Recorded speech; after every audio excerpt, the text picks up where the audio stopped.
afternoon, good evening, good whatever time of day it is.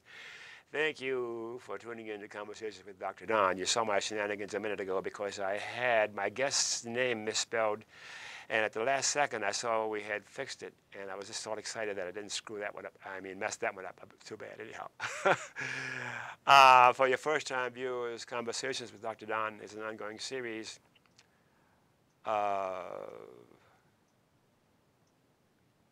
standalone 1-hour talk shows where I interview interesting people like most of you out there about who they are as unique, one-of-a-kind individuals and about whatever it is that we have decided to talk about. Now my mind is back where it belongs again. Thank you for having patience with me.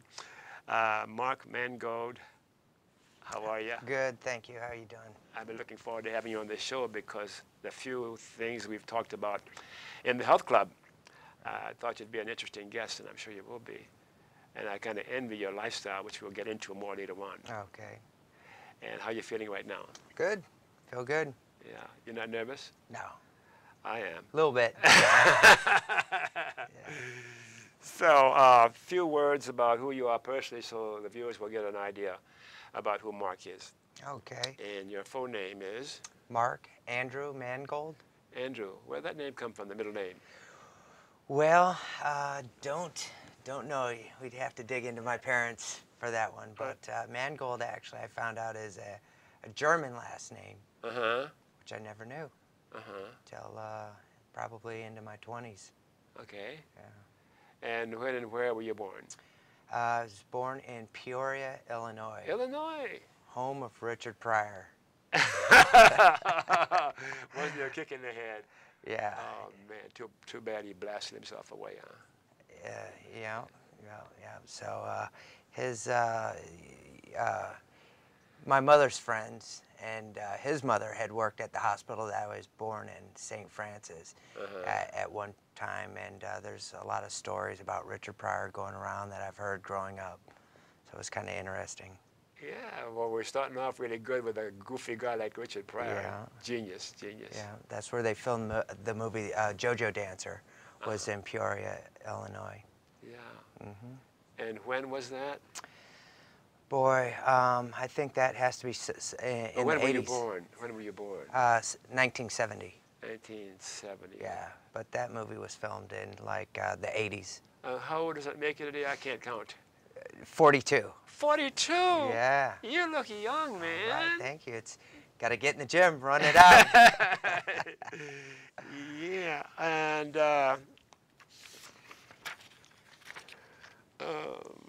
anything of interest about your cultural or national heritage that's worth telling the viewers about?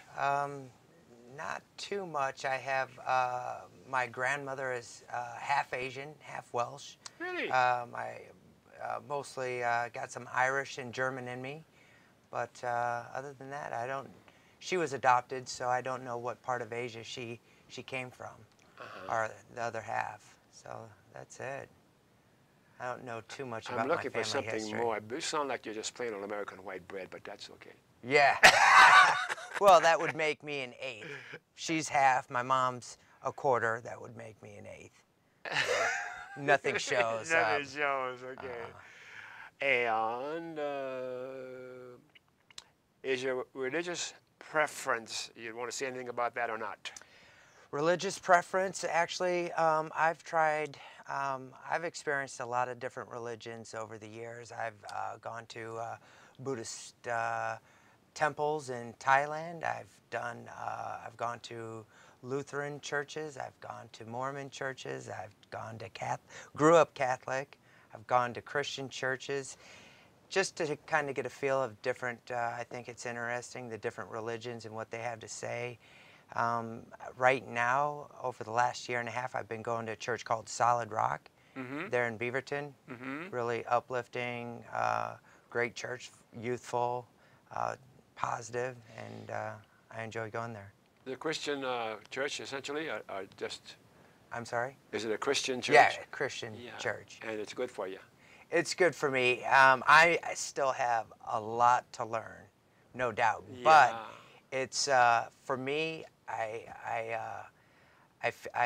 really enjoy all the positive energy in that church. And you know, if you go into that atmosphere in the church, you can see the difference in people. I mean, people are together, they're happy, they're united. It's a good feeling. I haven't experienced that in a lot of different churches in my life. And you know, I'm not going to say that I'm the biggest religious guru out there, but I like the positive vibes I get from that place. Yeah, well, that's what counts. Yeah. Beaverton, Oregon. Beaverton is near Portland for viewers in other parts of the country. And other religions, I should have suspected that you were a broader man when looking at religion and philosophies. And just a few words we had in the health club. Yeah. Buddhism, I'm really interested in that, and I should have had more time to learn a little more about Buddhism. Right. But you were there where it was born, huh?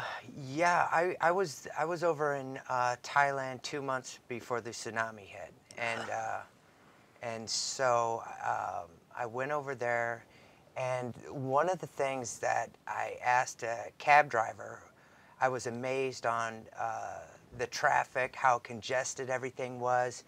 And coming from a city in Chicago, I'm very familiar with people and traffic, and people get upset and they honk the horn and they give you hand gestures. Over in Thailand, it's equally as packed, but everybody's much more calm. And my question, I was like, hey, in my country, you know, things would be so much different.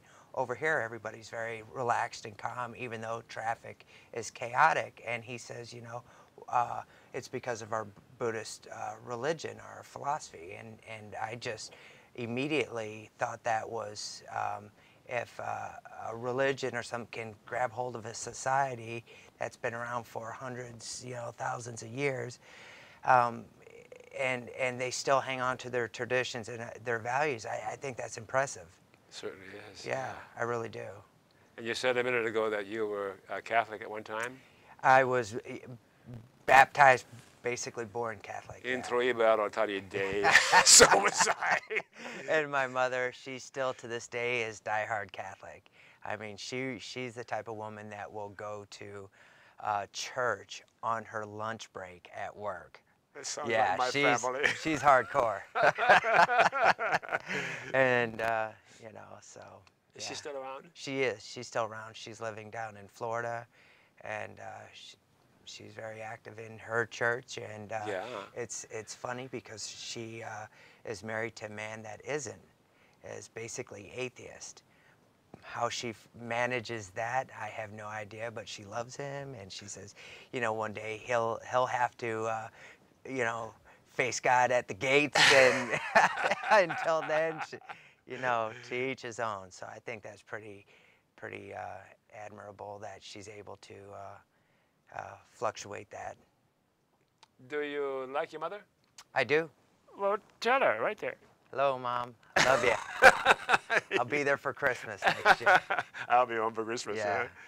Yeah. On your education, any comment about your formal education that's worth saying? Well, unfortunately, I'm the only child that never went to college. All my sisters, my sister at 40 years old went to college, became a lawyer. My other sister is a recreational therapist, went to college. I never went to college, but somehow I ended up doing a lot better than my siblings. So we'll see where my sister is going with her new profession as a lawyer. But I've done well over the years. I've traveled the world. I've you know, was fortunate enough to fall into an occupation that is lucrative, pays me well, and I enjoy what I do. So I have a note here that says other education. So it sounds like with your travels and what you've said so far, Right. you have other education. Definitely other education that you can't get in a classroom. Yeah. You get experience. Yeah, okay. And I've been saying that. What do you do to earn your living nowadays? I own a tree service company here in the Northwest. Tree service company. Yeah, Green Planet Tree Care. And Don't give me any more commercial names. oh, okay. Okay, sorry. That's okay. And you own that for how long? I've owned this for 12 years. So I got started in this industry about 21 years ago. It's a long time ago. A long time ago. Started doing it a long time ago, working for the utility companies, maintaining the trees out of the power lines for 7 years, and then started my own business. In what city was that? I started off in Illinois, and then from there, the companies, they downsized the utility company. Everybody went to Detroit, Cincinnati, and they had one position in Portland. So I came out to Portland in '96, October. And it's been working well for you. It's been working well. It took me about 3 years to get used to the rain. But after that, it started to mellow out, and I definitely missed the vitamin D and the serotonin at times during our winter months. I've been here now about 20 years, and I'm still getting used to the rain, but I wouldn't trade it. Right. Yeah. No, it's a great city. I love Portland, and after being, you know, into some other states in the U.S., you really can't beat Portland. The quality of people and the life is great here. It's clean, and I appreciate the diversity with the people here. How did you chose that profession or that line of work? Was it an accident? Or it was what? an accident. Yeah, it was somebody that my sister had known from church. Introduced me to, and this guy owned a tree service company, and at the time I was just, you know, I was 20, 21, 22 years old, and looking for work, and he said, hey, come check out what I do, and I got hired on at $5 an hour, and my first week I got a 75-cent raise, so he obviously saw some potential, and I was motivated, and I kept getting better jobs, making more money with different companies ever since, until I started my own, yeah. So your physical presentation, was it as muscular as you are right now? No. When I How'd first, that happen? yeah, that's just getting old and filling out a little bit. But yeah, I think actually I was a late bloomer. I think at like 26 years old, I didn't start really kind of filling out. I mean, I was a 135-pound kid in high school. I was too. Yeah. So, do you have a partner, a wife, a husband, a boyfriend, or something? No, I have a girlfriend, and she's actually out of the country right now, and I'm going to go see her in about just under 2 weeks. So we're going to spend some time on an island down in Honduras. Oh, I hate you. That's a great part of the country, of the world, rather. Yeah. Well, Roatan is a great island down in Honduras that's surrounded by coral reef, and it's rich with sea life. It's beautiful. A lot of Carnival cruise lines are coming in there. A lot of tourism. So first time going there, so it should be interesting. Look forward to it. So is she gonna meet you there, or you're gonna go someplace here and then go together? I'm gonna meet her somewhere, and then we'll go together over there. Yeah, you have a hard life, don't you? Blame it on the rain. Blame it on the rain. Yeah. Do you have any kids? I don't. And is a question about your political persuasion appropriate? Are you left, right, center, or not sure? You know, I try to kind of stay away from politics and stuff. Sure. If I get involved in politics, my blood level goes up, and I just can't handle it. There's so much to be said, and so much that's going on that's wrong in the U.S. And you know, there's things that are right in the U.S. too. Yeah, there are, but you know, our economy is just not doing well. It's collapsing. I don't personally. You know, I know as much as the media allows me to know, and how much I watch and listen, but I don't feel that this country's going to snap back anytime soon. Oh, be careful. Some of my left-wing or right-wing viewers are going to yell at me. Well, if you know something I don't know, I'd love to hear it.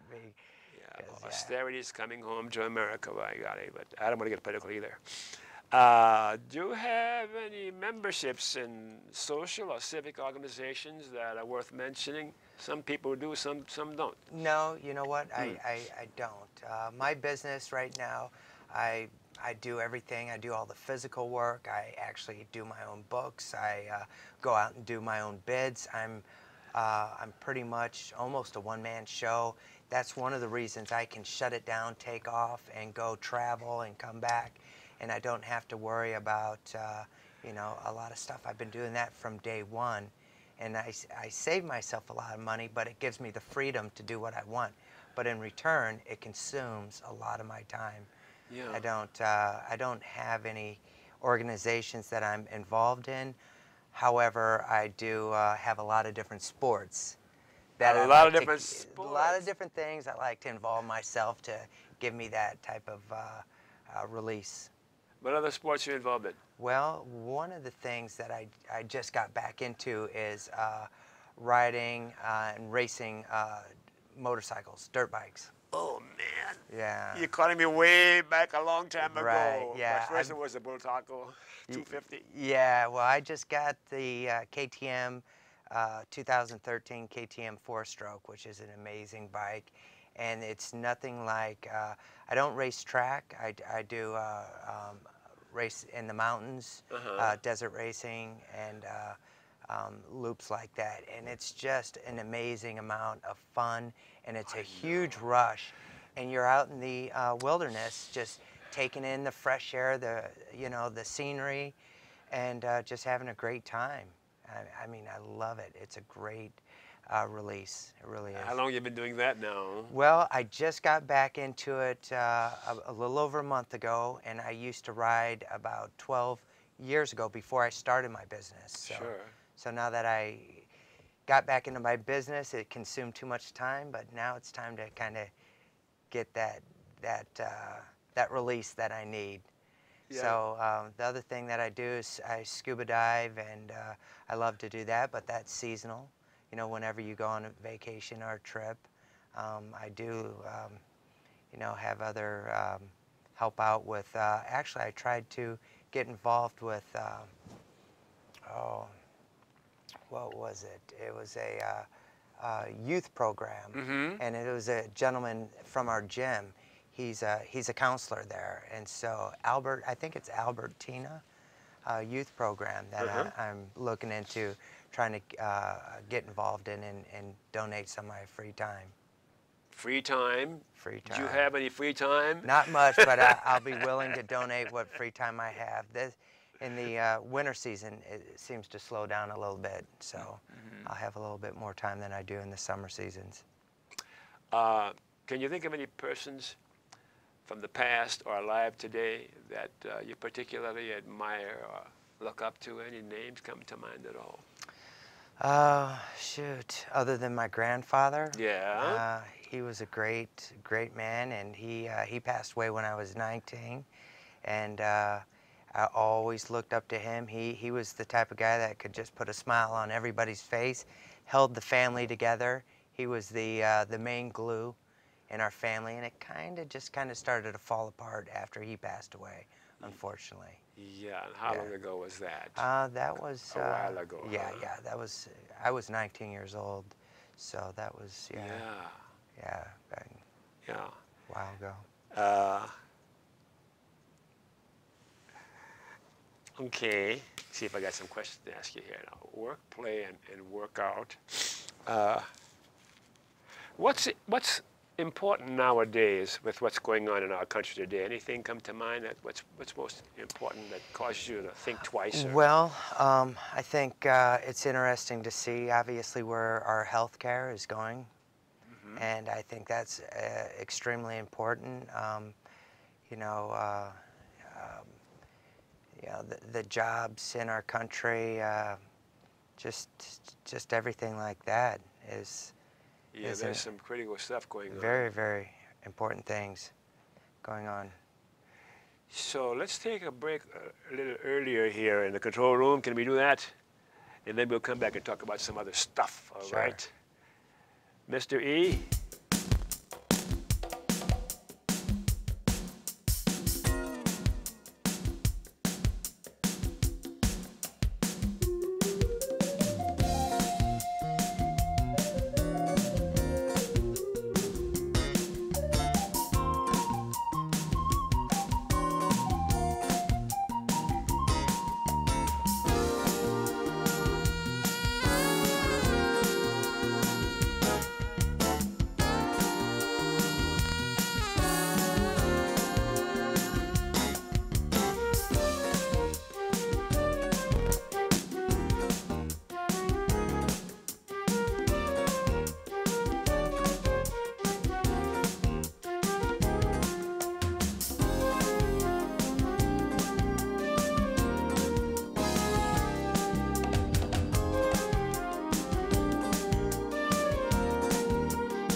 Okay, we're back. Thanks for staying tuned. And for you viewers who missed the opening of the show, Conversations with Dr. Don is an ongoing series of 1 hour standalone talk shows where I interview interesting people like most of you out there about who they are as unique, one-of-a-kind individuals and about whatever it is that we have decided to talk about. And my guest this evening is Mark Mangold, who is deucedly interesting. His life is rather unique, and we'll talk more about what he's doing in his life nowadays in the second half of the show. Uh, do you have any interesting stories about your work and the people you work with? Any Well, I don't really work. The most interesting stories that I have are the people that my customers.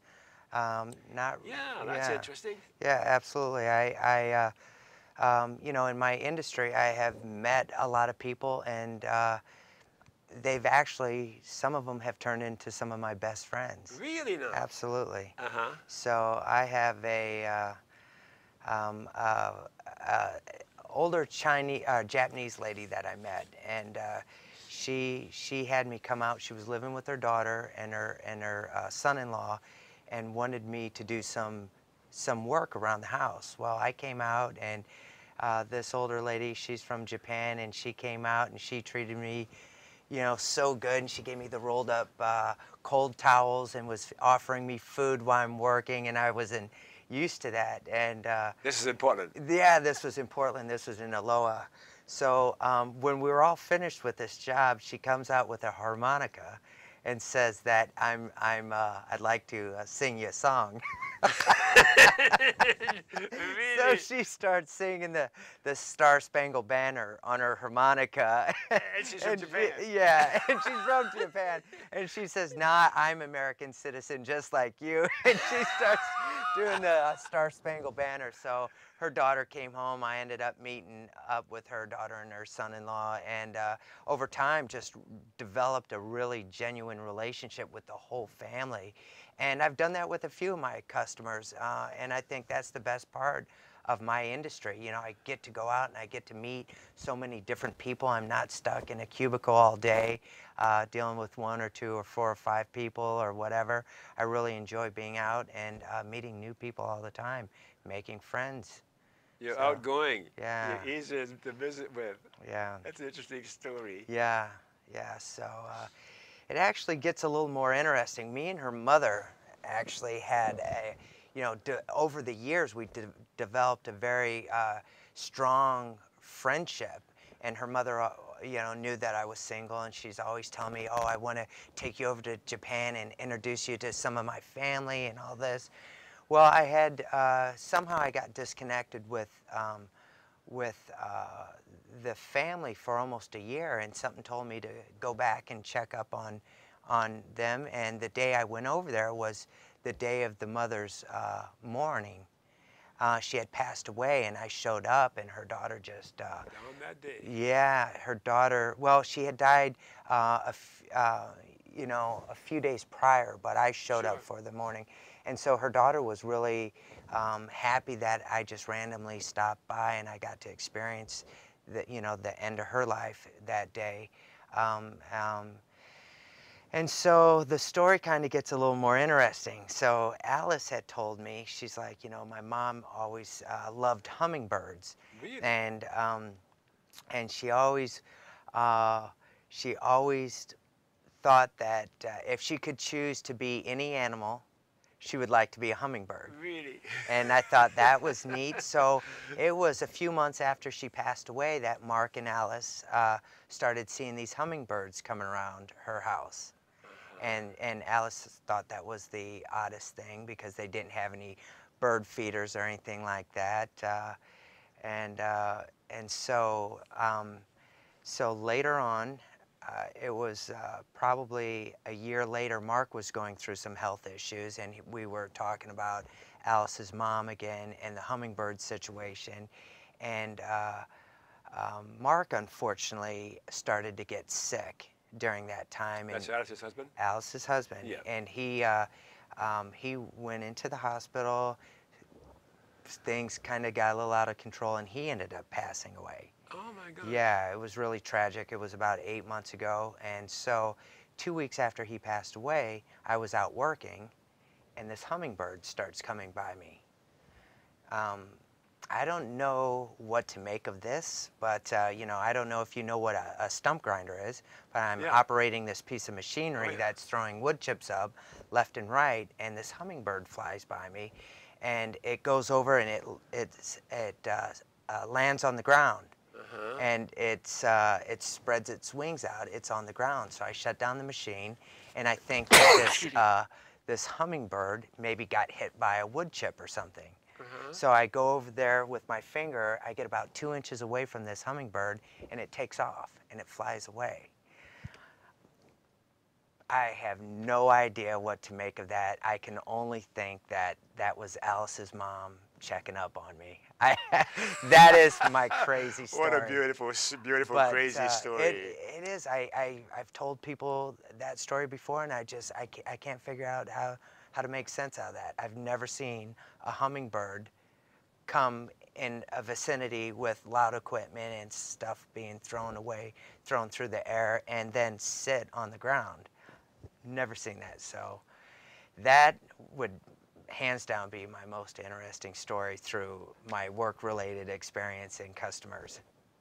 Yeah, well, we think we can understand with this brain, this neocortex Yeah. things, but there are things that happen and occurrences for which there's no understanding. Yeah. And like I imagine you did, just simply experience it and let your mind take you where it went. Right. And your mind took you someplace where I can see your eyes are a little damp right now. Do you experience that feeling where you were loved by this woman? Yeah. Yeah. We definitely, and that's what her daughter said. Her daughter always said, my mom, I don't know what it was about you guys, but you guys had a special bond, and I thought that was amazing. I just, I'm not saying, I just don't know what to how that works out in the afterlife or whatever. It's amazing. So I'd like to think that that was her checking up on me. Do you believe in an afterlife? That made me think. I mean, I really started to afterlife. I think I do. Mm-hmm. Yeah, I think that there is. I think that somehow your soul goes somewhere else. Mm-hmm. And I don't know exactly if it's in the textbook way that a lot of religions say it happens. Who knows? Yeah, who knows? Who knows? I have the, excuse me, the background of my strict Catholic upbringing and all that meant. And so I see myself nowadays as a skeptic. Right. Atheist is too strong a term. Right. It's a pejorative. Right. Maybe an agnostic, that's acceptable. The safest way is a skeptic, because I don't know, and I don't want to burn any bridges before I get there. Right, right. Well, you know, I always looked at myself as, for me, logic dictates. Yeah. And, you know, there's a lot of things that don't make sense when it comes to religion, but, you know, like yourself, it comes down to faith and a lot of religions. And the only thing that every individual can do is judge themselves and do the right thing. That's what I don't feel that anybody's going to be condemned if they try to do the right thing and they don't follow one style versus another, whether it's Lutheran or Baptist or Jehovah's Witness or Catholic or Christian or Buddhism. So I don't believe. There's a lot of things about religion I'm still unsure of and I'm still learning. So. I want to keep on learning until I'm closing my eyes for the last time and be unsure. But like you were saying a moment ago, in probably different words, what's important is doing the right thing. And my motto is kind, friendly, and charitable, KFC. And I see myself as wanting to live lovingly when I'm in contact with other human beings, to be kind to them and be charitable. And when I find myself being the other way, then back up and calibrate is how I put it. Say, hey, Yeah. what's going on here? How come I'm not being nicer to this person than I could be right now? Because they would appreciate it, yeah. And the bottom line is it feels good. Absolutely. Yeah. Everybody likes to do nice things, and everybody likes people to like them. And yeah, and having that positive aura and that energy about yourself, positive draws positive.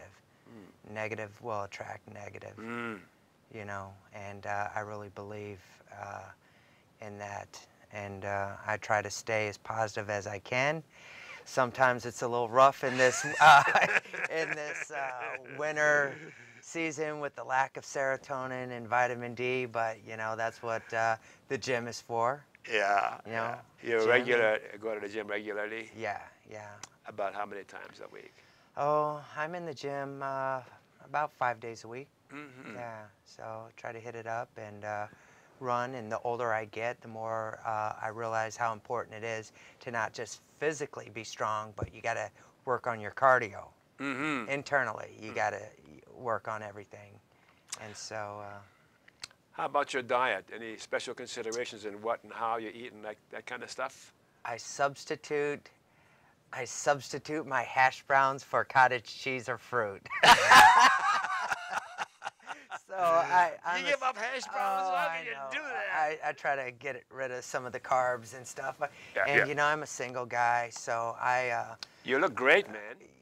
well, thank you. So yeah, I don't have a wife at home that's cooking, or I don't have somebody to cook for, and I don't feel like cooking for myself. So a lot of times I'm out eating out there, and I try to pick and choose, you know, decent places and that I can eat healthy and still try to maintain a healthy lifestyle.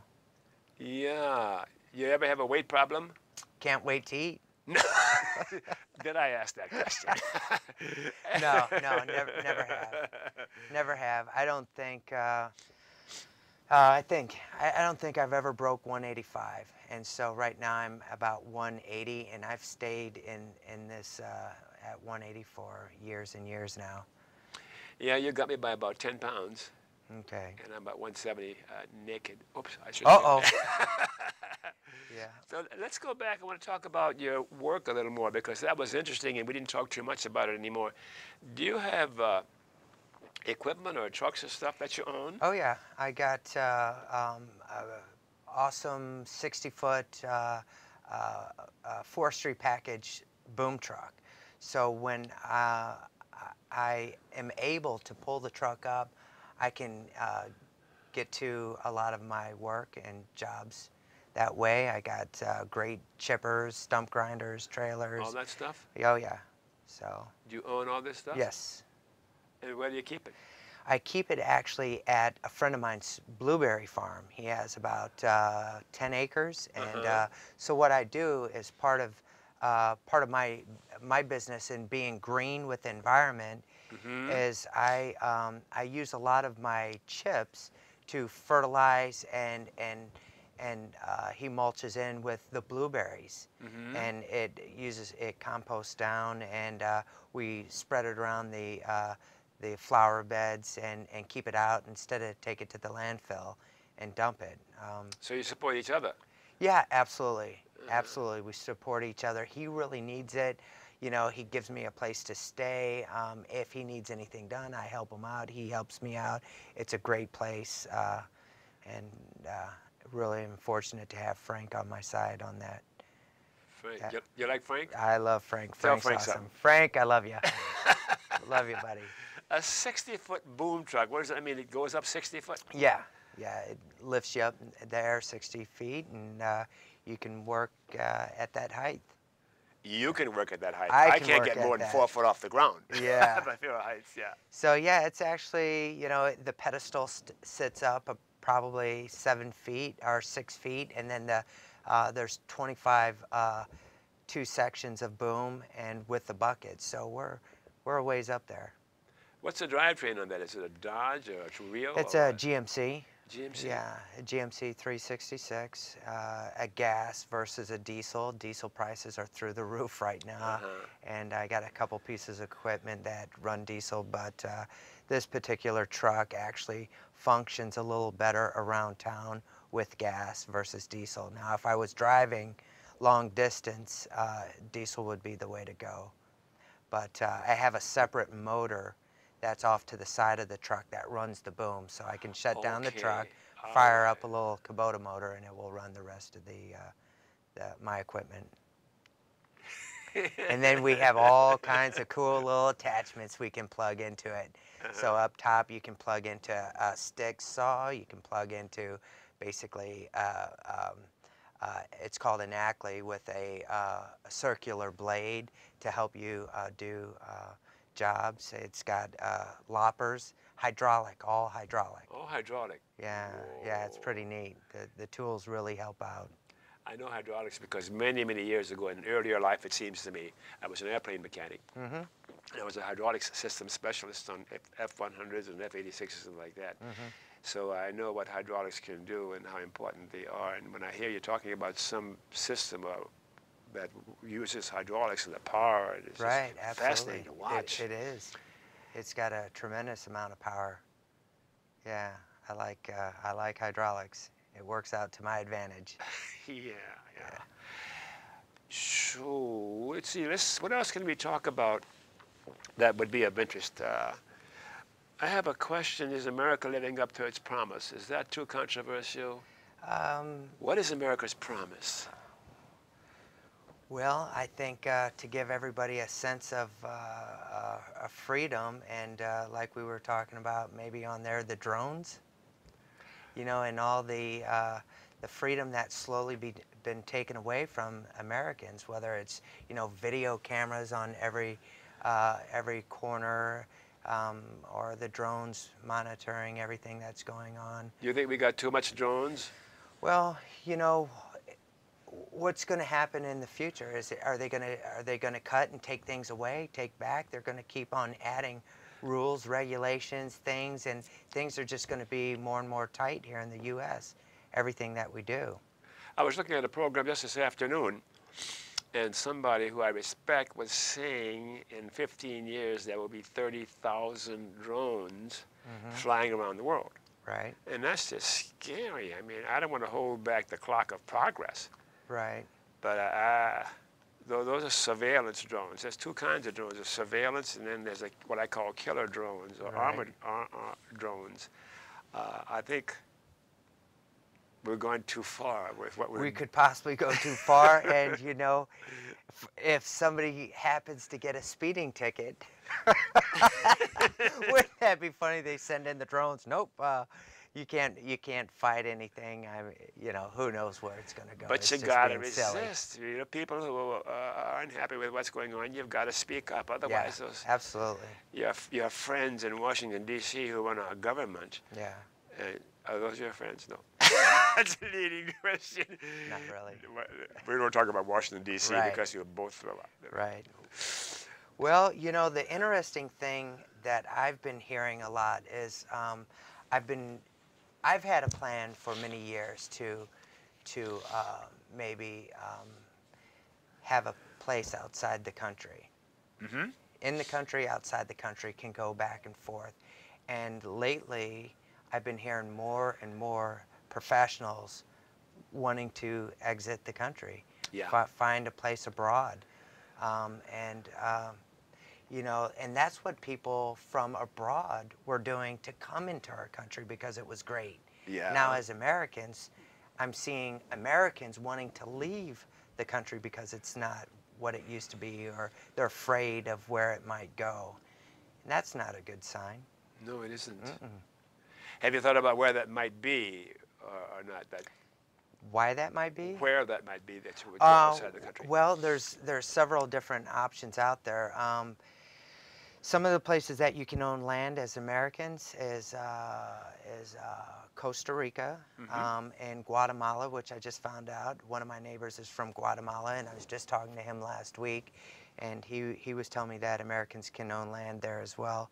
I believe Puerto Rico, is it? And you know, my buddy that lives on Roatan in Honduras, he was telling me that there's a lot of foreigners that go over there and they own property.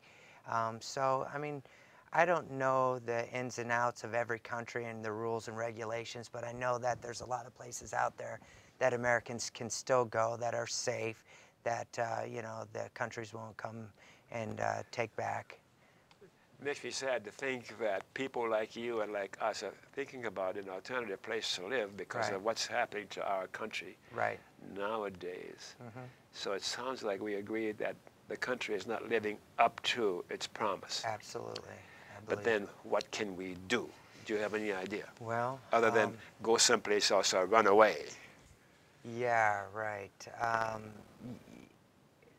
You know, I don't know what we can do until this economy pulls together and we start uh, becoming a stronger country.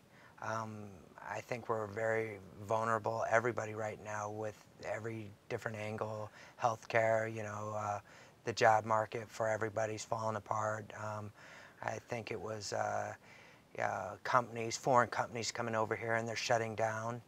And it's just causing a huge problem. I was watching the news the other day, and I think it was DSL. It was a German-based company, Yeah, and, yeah. and they were shutting down and thousands of workers. And you know, the unemployment isn't even taking care of the COBRA insurance. You know, so it's just there's so many things going on. But to be honest with you, it stresses me out when I start thinking about Yeah, everything, yeah. and I try to limit myself on the Of course. politics and everything that goes on here in the U.S. just to maintain for myself, so I don't get too out of control. Of course. Because keeping that positive energy is hard to do at times. But I want to go to Washington and just clean the whole thing out and start off from scratch. I vote for you. I vote for you. So Yeah. if you can do it, I'll be behind you. Okay, let's jump over again. We talked about playing, and you travel to different parts of the world. Talk about where you've been, some I have. places you've been. I've done a lot of my traveling over the last 7 years. But prior to that, I did some traveling too. Some of the places I've been to is Denmark, Germany, France. I've been to England about 6 years ago. I've been to Thailand, Burma, Laos, Philippines, Cayman Oh Islands, my and I'm gosh. going down to Honduras in a couple weeks. So. You have a hard life. About how many months in the year do you actually work? Well, I work as much as I can. Yeah. You know, everything's changing right now with businesses and the ways to advertise and market yourself. It's not the same as it was, you know, 10, 12 years ago. Yes. Everybody now has a handheld computer.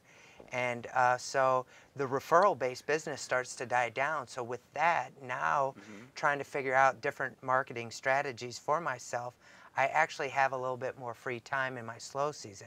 So that's when I get out of the rain and I go pick out a new place or in the world that I haven't been and experience everything. I think it was the life-changing experience for me was the time I went over and met my buddy over in Southeast Asia, and we traveled around. We went into Burma, we went into Laos, we rode elephants in the jungle, we went to the Jade Museum, and it changed my life. Seeing everybody over there and their culture and their traditions and their values and how they respect, they're family oriented, it was life changing, you know, and it wanted me to go out there and see more of the world. How long were you there? On that trip, I was only there for 2 weeks. Typically, when I take off, I'm gone for about a month. And so if I can get in a few times a year, that's great. And that's my passion. I love to travel, to meet new people. I got friends in other countries that I love, and I can't wait to go back and spend time with their families. And some of the people are dirt poor. And to me, it doesn't, I don't care. They're people, they're more genuine. It's just awesome to be thrown into an environment where they appreciate me, I appreciate them, and I can learn their culture, and they can pick up bits and pieces of mine.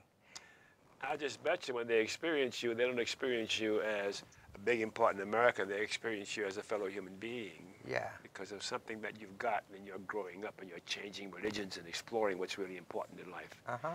Yeah. Yeah. Yeah, So, it's weird. Some of the big thing that I've been asked what? a few times from the kids in different countries. Yeah. They always say, "Is it true that when you're 18 that your parents throw you out?" And I tell them, pretty much the way it is in the U.S. And they're just like, "Wow, they can't believe that," you know. And to me, that's neat that, you know, the families aren't like that. You know, they're you know, if they help each other out, they bond, the unity is there, and they help each other. You know, in the States, it's not quite like that all the time. A lot of families are separated. My money's my money, your money's your money. You know, you leave the nest, and we don't have those strong values and traditions that a lot of other countries have. You know, we're kind of throw them out, and I wish sometimes it wasn't like that. I know occasionally I hear about a family who's like the old-fashioned way. Even though they're separated in different geographical parts of the country, they still arrange regularly to get together as a big family unit. Yeah. That's the best you can do with the way things are in our economy and like that.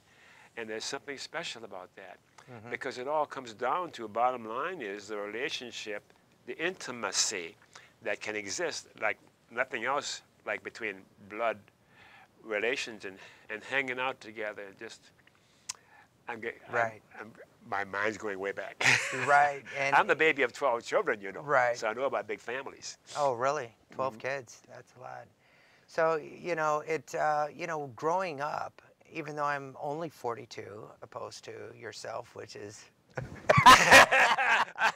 know, when I was... I'll be 85 this year. Are you really? You forgot, yeah. You look great. Yeah, yeah. I see in the gym, you work out, and you, yeah, you're doing good. So I hope I'm as active as you at 85. You look great, man. How's the longevity in your family? Do people live a long time or not? Not really. On my father's side, it was heart attack that killed his father off when he was 19, and he's already experienced heart issues. And on my mother's side, it's strokes. So all I can do is pray that maybe that skipped me. And being that I don't have kids, it misses them. So and maybe you're living more healthily and than many I'm of living them healthier did. than Yeah. they did, for sure. Yeah, I'm a little bit more active, and so hopefully that will carry me through until, you know, until at least 80. I'm hoping. It'll be a while before you see another hummingbird come by to let you know what's going on. Right, right. Yeah. Tell me a story about some interesting memory you had about some place where you visited when you were wandering the world. Somebody you met at some situation that's memorable. Well, I have so many stories. I think one of them that pops up right now is when I was in the Philippines, and me and a family, we were taken off, and we were going to we were down in Mindanao, and we were going to an island called Camigan. And so we're going down there, and we stop off at their family's house in a little bamboo hut off the side of this road. And we visited their family, and even though they were poor, you know, they're there to give whatever they can, and got to meet the family. And there was the jungle right behind us. I mean, lush with tropical plants and all this stuff. So me and my buddy, he's an Italian guy. He has the Filipino family over there. And me and his daughter, we went out into the jungle, and she was going to show me some goats or something back there. Well, I ended up getting stung by this I don't know, wasp or bug or something like that. That was extremely painful. So come to find out that I got stung by this poisonous bug. So they brought in a a witch doctor. They said, "Oh, this is serious. Like people can die from this, Yeah. and you could possibly go into cardiac arrest." Mm-hmm. So they bring in this witch doctor, and he comes in and he lights this stuff on fire, and he's blowing it on my head, and he's saying this, you know, in his native tongue, Visayan, talking, and he's blowing this stuff on my leg where I got stung by this bee. And so I started to kind of chuckle because I wasn't used to that, right? He's rubbing my head and blowing smoke on me, and so. But the younger girl, she's like, "Don't laugh. This is serious." And so I'm like, "Okay."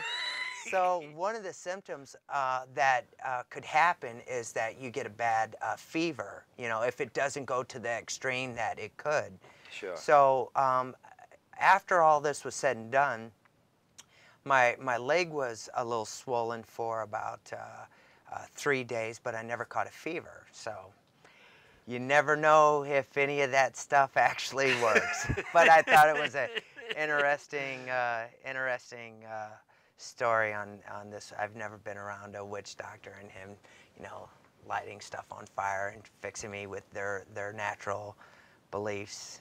So that was neat. How much of that kind of stuff in other cultures do you think has really effect on someone's illness or injury? Mind over matter.